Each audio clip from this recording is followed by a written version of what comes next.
When Pope Francis opened the door of dialogue to the LGBT community and allowed more liberal ideas to their echo chambers within the halls of Vatican, many celebrated as it is a compassion finally catching up with the doctrine. But why is it whenever inclusion expands, some rush to that quote-unquote inner light that has been corrupted by this specific discussion? Why does mercy threaten those who believe faith must grow frozen in time?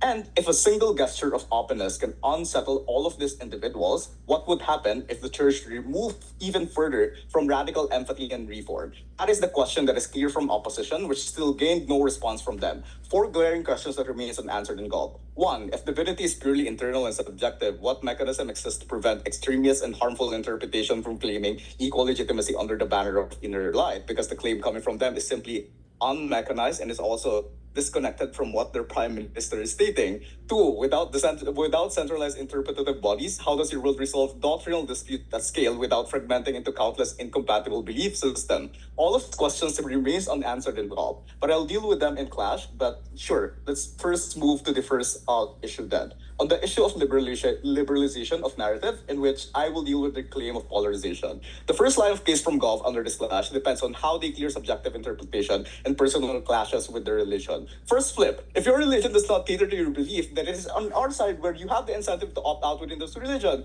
because the only comparative from Joseph is clear that you have other sects that creates a group of different interpretation of that religion, for instance. The response to this is that, we have corrective mechanism, but still, that remains unproven at this point. They claim that this religion is important for you, and there's a lot of relationship that you had formed. Irrelevant, because in both sides of the house, your personal relationship with this religion exists. Spirituality does not disappear on either side of the house. The tipping point of this debate is that we are debating with is on how this structure function, how they interpret doctrine, how they manage dispute, how they discipline extremism and adapt over time. Because the mechanism of you calling them stupid, but still, letting them have those interpretative, subjective interpretation is still going to exist. It remains unanswered. The problem is sits in their side.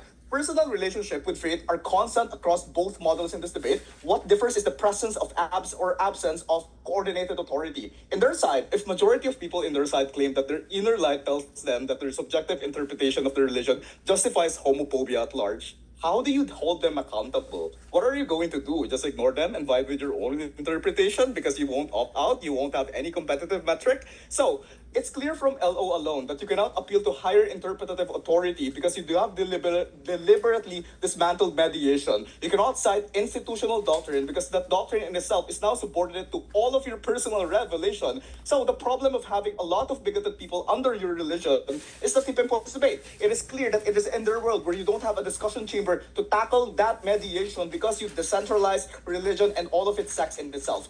In their world, once religion is decentralized and mediation is dismantled, there is no authoritative discussion chamber capable of confronting and recalibrating those views at scale. That means every harmful belief shields itself behind the language of personal revelation, making collective correction structurally impossible. Problem, this is a THBX world. How the fuck are you going to have sex in your world or religious sex in your world around vibe alignment or around temporary consensus? If so, what stuff infinite micro-fragmentation where every disagreement generates another group with no binding structure? The delta from Gov is very, very non-existent, and the impact that they claim remains too soft within this debate. That's why it's easy for Joseph to flip this in itself. Here's the kicker. If there is some stabilizing authority that prevents them, then you have quietly reintroduced mediation, and that is important, which deals with their claim of extremism. Because I want to note, there might be extremists in our side of the house, but the frequency of that exists more inside proposition within their quote-unquote hard-to-call-out individuals, which shares this extremist ideology in the first place. Absent the mechanism that allows discussion and liberation of this sects to appeal to the broader mass and get more following, which is still unresponded by them, you won't have any competitive ideals like how Christianity, because they want to be competitive with all of the other sects, open their discussion chamber to the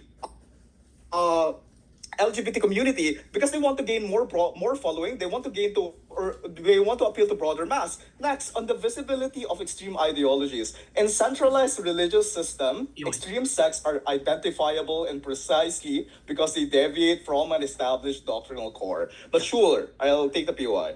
even if you could opt out, institutionalization and criminalization of certain beliefs or certain actions will still exist. How are minorities still going to be happy? We think it's okay to have much more fragmentization if they're able to have a much more subjective opinion of religion and find peace in it. How do you contend with this?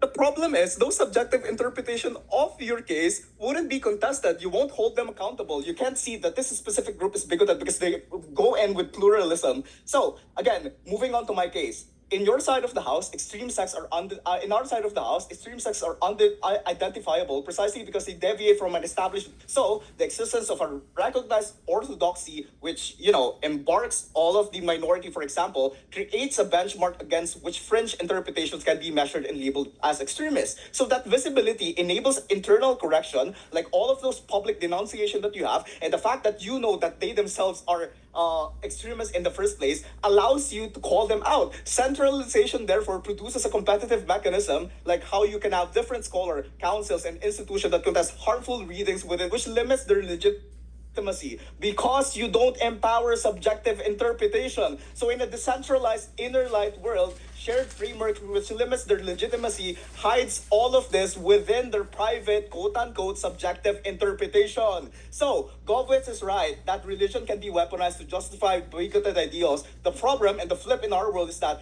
those justification must still pass through centralized interpretative structures that can contest discipline and the legitimate, because it's harder for them to launch another religion or another interpretation of it, because there are a lot of people that can out contest the subjective ideals. In your side of the house, you don't have the competitive metric because you empower those subjective interpretation, you promote them yourself. So look at the internal inconsistency in their case. Look at how GovWhip is suddenly creating a new premise under them, which still defeats what their prime minister is claiming. In their side of the house, in a decentralized inner light world, people must cluster around those who affirm their personal interpretation, forming insulated micro communities with no obligation to engage competing theology. So in their side of the house, they still have the incentive for them to push out their subjective interpretation. The problem is, how do you call them out? How do you hold structure? How do you identify them in the first place? It is only in our side where we